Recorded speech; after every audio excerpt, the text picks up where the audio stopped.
참 예수님,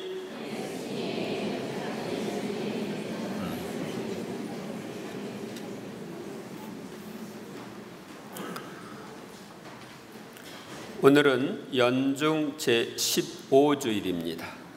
오늘의 독서와 복음의 주제는 말씀의 실천입니다. 첫째로 오늘 제1독서인 신명기는 말씀의 실천을 강조하고 있습니다. 너희는 주 너희 하느님의 말씀을 듣고 이 율법서에 쓰인 그분의 계명들과 규정들을 지키며 마음을 다하고 목숨을 다하여 주 너희 하느님께 돌아오너라. 내가 오늘 너희에게 명령하는 이 계명은 너희에게 힘든 것도 아니고 멀리 있는 것도 아니다. 하느님의 말씀을 듣고 그분의 계명들을 지키라고 했는데, 이 계명은 십계명을 가리키겠죠. 그 다음에 규정들을 지키라고 했는데 구약에 지켜야 할 규정이 600여 개가 있습니다. 그런데 이것을 한마디로 요약하면 하느님 사랑과 이웃 사랑을 하라는 그런 내용입니다. 그런데 이 계명을 너희에게 힘든 것도 아니고 멀리 있는 것도 아니다. 이 계명대로 사는 것이 인간답게 사는 것이다. 하느님 백성답게 사는 것이다 하는 걸 알려줍니다. 사실 그 말씀은 너희에게 아주 가까이 있다. 너희의 입과 너희의 마음에 있기 때문에 너희가 그 말씀을 실천할 수 있는 것이다. 이스라엘 백성들은 쉐마 이스라엘이라고 하는 이스라엘아 들어라로 시작되는 이 첫째 가는 계명, 마음을 다하고 목숨을 다하고 힘을 다하여 하느님을 사랑하라고 하는 이 계명을 외웠어요. 집에다는 늘 써서 붙이고 매일 그것을 외우고 후손에게 알려줬기 때문에 외워서 매일 반복해서 알려주고 자기도 그것을 암송하니까 입에 있는 거예요. 너희의 입에 있다.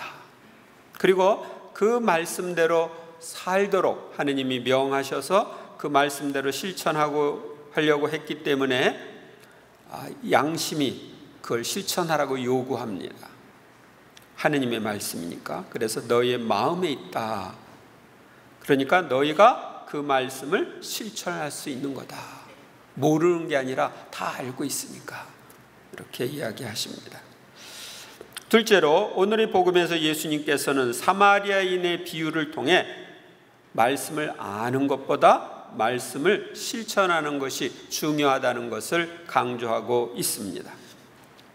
그때 어떤 율법 교사가 일어서서 예수님을 시험하려고 말하였다.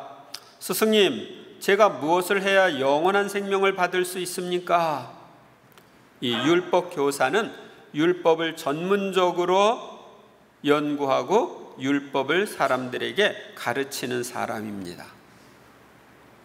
영원한 생명을 어떻게 해야 얻을 수 있는지, 이 질문은 우리에게도 필요한 거죠.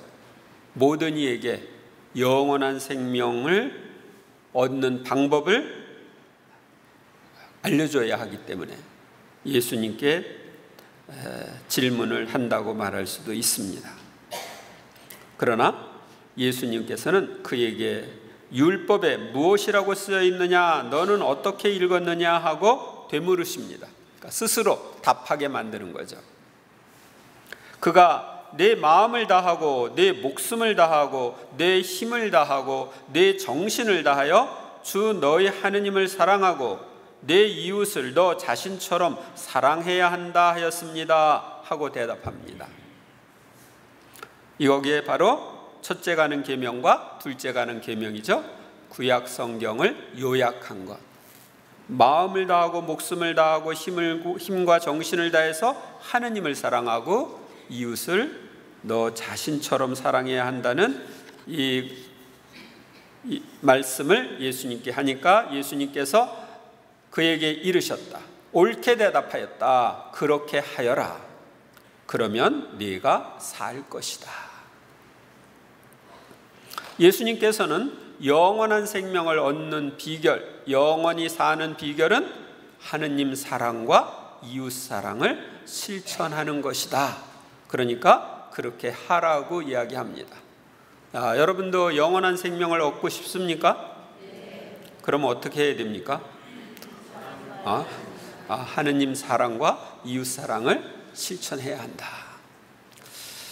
그 율법교사는 자기가 정당함을 드러내고 싶어서 예수님께 그러면 누가 저의 이웃입니까? 하고 묻습니다.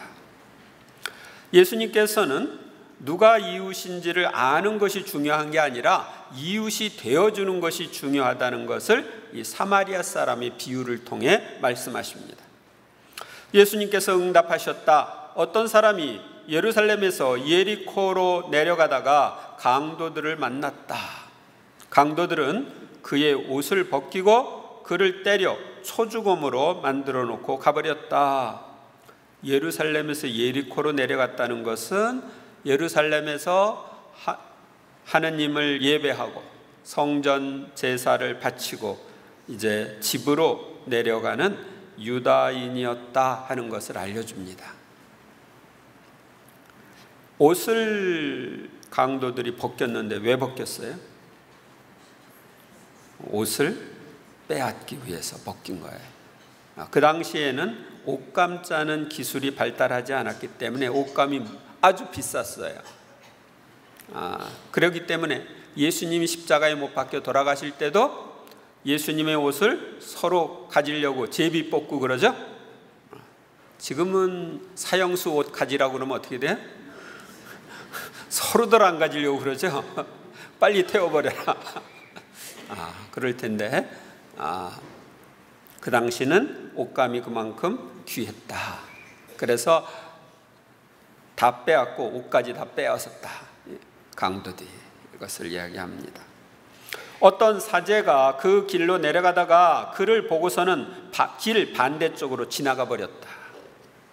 예루살렘에 가서 제사를 드리고 내려오는 사제가 하느님을 사랑하고 하느님과 가깝다고 여겨지는 사제가 또 이웃 사랑을 가르치는 사제가 지금 막상 이웃의 도움을 필요로 하는데 어떻게 했어요?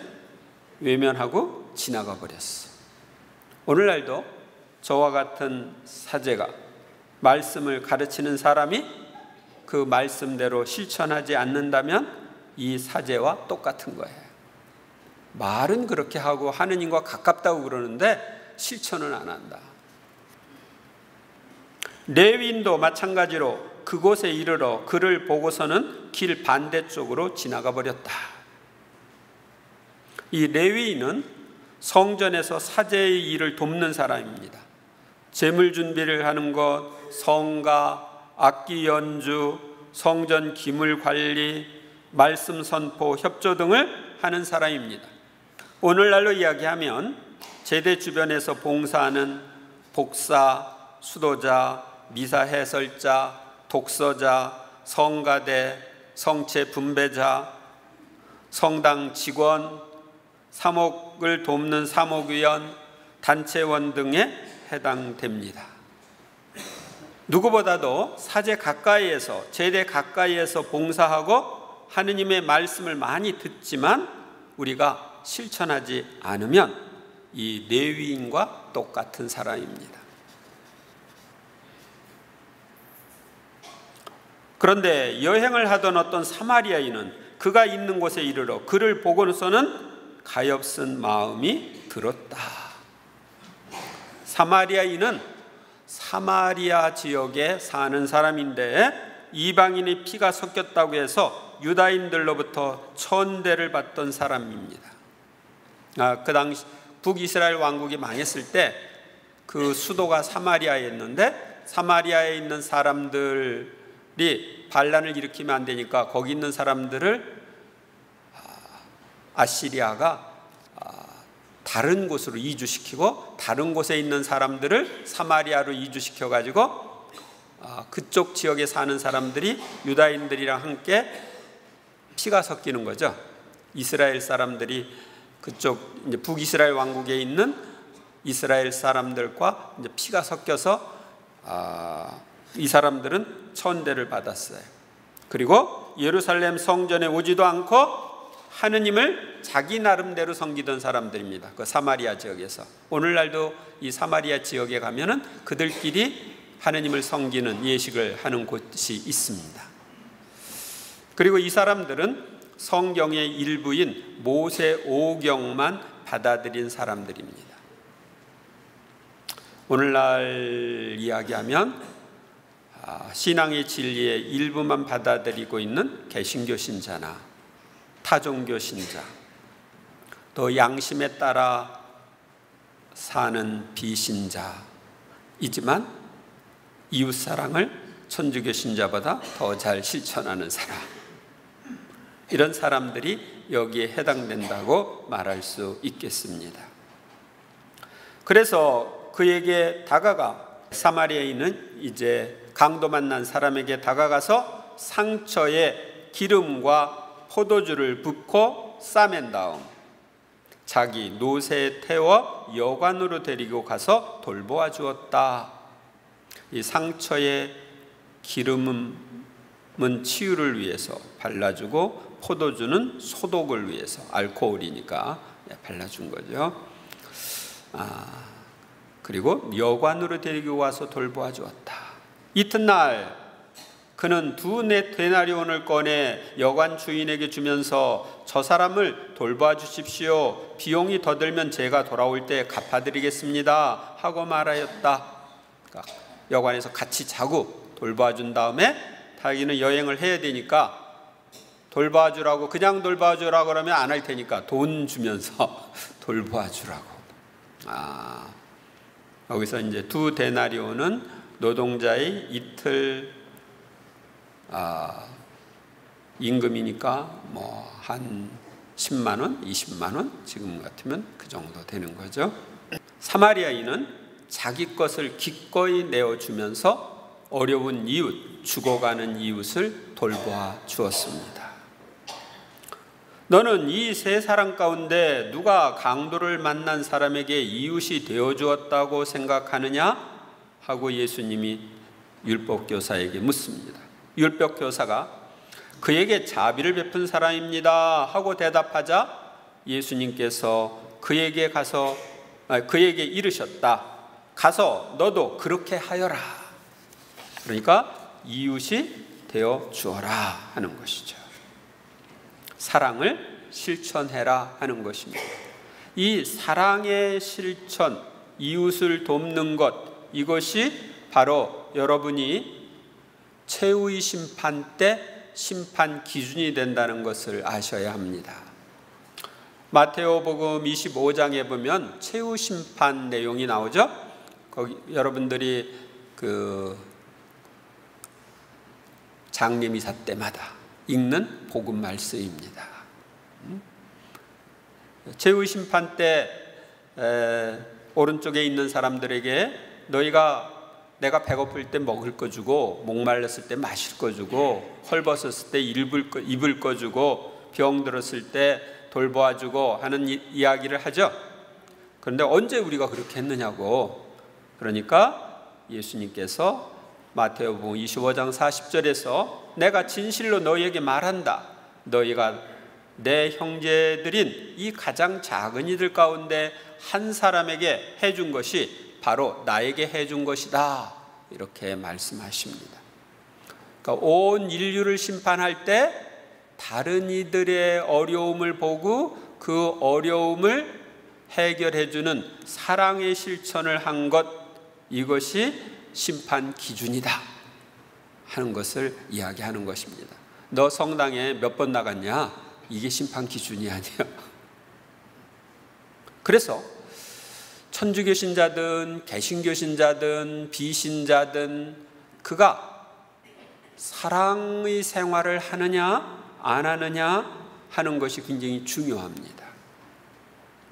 우리 가톨릭교회 교리서 847항에는 이렇게 되어 있습니다. 자기 탓이 없이 그리스도의 복음과 그분의 교회를 모르지만, 우리 나라에도 그렇고 과거에도 그렇고 그리스도의 복음과 그분의 교회를 모르는 사람이 많죠? 진실한 마음으로 하느님을 찾고 양심의 명령을 통하여 알게 된 하느님의 뜻을 은총의 영향 아래에서 실천하려고 노력하는 사람은 영원한 구원을 얻을 수 있다. 그러니까 내가 천주교를 소개해 주지 않아서, 천주교가 들어오지 않아서 천주교도 모르고 하느님도 모르고 그런 사람이라 하더라도 양심을 통해서 들려오는 하느님의 뜻, 하느님의 뜻은 악을 피하고 선을 행하라는 게 하느님의 뜻이에요. 그것을 실천하려고 노력하는 사람은 구원을 얻을 수 있다. 그러니까 조선시대, 고려시대, 삼국시대, 고조선시대 이런 때에 죽었던 사람들은 하느님을 몰랐죠? 근데 양심은 있었어요, 없었어요? 양심은 있었어요. 그러니까 그들이 양심에 따라서 살았다면 구원이 가능하다. 양심은 악을 피하고 선을 행하라고 하니까. 그러니까 우리는 구원이 되었다 이렇게 말할 수는 없어요. 왜냐하면 그들이 양심에 따라 살았는지 안 살았는지 모르니까. 그러나 구원의 가능성은 열려 있는 거예요. 그래서 우리는 죽은 모든 이들의 구원을 위해서 기도하는 것이죠. 그러나 예수님을 믿고 받아들이면 구원의 확실성이 있습니다. 그동안 지었던 모든 죄를 용서받고 하나님의 자녀가 되었기 때문에 구원이 확실해지는 거예요. 그래서 우리가 복음을 전하는 것입니다. 구원의 가능성에 사람들을 두는 게 아니라 확실한 구원의 길로 가도록 하기 위해서 그런 것입니다. 셋째로, 우리의 구원을 위해 피 흘리신 예수님께서 진정한 사마리아인이라는 것을 오늘 제2독서는 우리에게 알려줍니다. 그분 십자가의 피를 통하여 평화를 이룩하시오. 땅에 있는 것이든 하늘에 있는 것이든 그분을 통하여, 그분을 향하여 만물을 기꺼이 화해시키셨습니다. 예수님은 십자가에서 피까지 흘리면서 인간을 하느님과 화해시켜서 인간이 구원을 받을 수 있는 길, 천국에 갈 수 있는 길을 열어놓으셨습니다. 강도 만난 이 사람은 사실은 우리 모두입니다. 악마의 유혹에 빠져서 하느님을 떠나 죄 속에 살고 있는 사람들, 하느님께서 주신 행복을 잃어버린 사람들, 그들이 바로 강도 만난 사람입니다. 즉 아담과 하와는 강도인 사탄의 유혹에 빠져서 죄를 지음으로써 은총을 잃어버렸어요. 그런데 예수님이 십자가에 못 박혀 죽으심으로써 그 은총을 되찾아 주셨어요. 은총의 옷을 되찾아 주셨어요. 우리는 세례 성사를 통해서 모든 죄를 용서받고 하느님의 자녀가 되고 영원한 천상 행복을 누릴 수 있는 길이 열렸습니다. 그런데 우리가 해야 될 삶은 이제 하느님 사랑과 이웃 사랑의 삶을 살아야 하는 거예요. 바로 예수님이 살으셨던 삶을 우리가 사는 것으로 초대를 받고 있습니다. 영원한 생명을 얻으려면 어떻게 해야 해요? 하느님과 이웃을 사랑해야 합니다. 자신의 신분이나 봉사하는 지위가 영원한 생명을 주는 것이 아닙니다. 내가 잘못 가르치고 악에서 벗어나지 않고 악하게 살았다면 제가 사제나 수도자라 하더라도 어디 가야 돼? 지옥에 가야 됩니다. 그래서 지옥에 가면 사제나 수도자들 있다는 것입니다. 하느님과 영원히 함께 살려면 우리도 하느님처럼 사랑이 되어야 합니다. 하느님 사랑과 이웃 사랑이 부족한 만큼 우리는 연옥에서 정화 과정이 필요합니다. 그래서 연옥에서 사랑으로 꽉 찬 다음에 우리는 천국에 가게 됩니다. 그러나 내가 하느님 사랑과 이웃 사랑이 꽉 찬 상태로 죽는다면 천국에 바로 가게 됩니다. 여러분들은 천국에 바로 가고 싶어요? 연옥 거쳐서 가고 싶어요?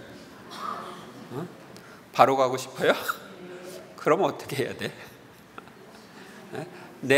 내 마음이 하느님 사랑과 이웃 사랑으로 차 있어야 돼요.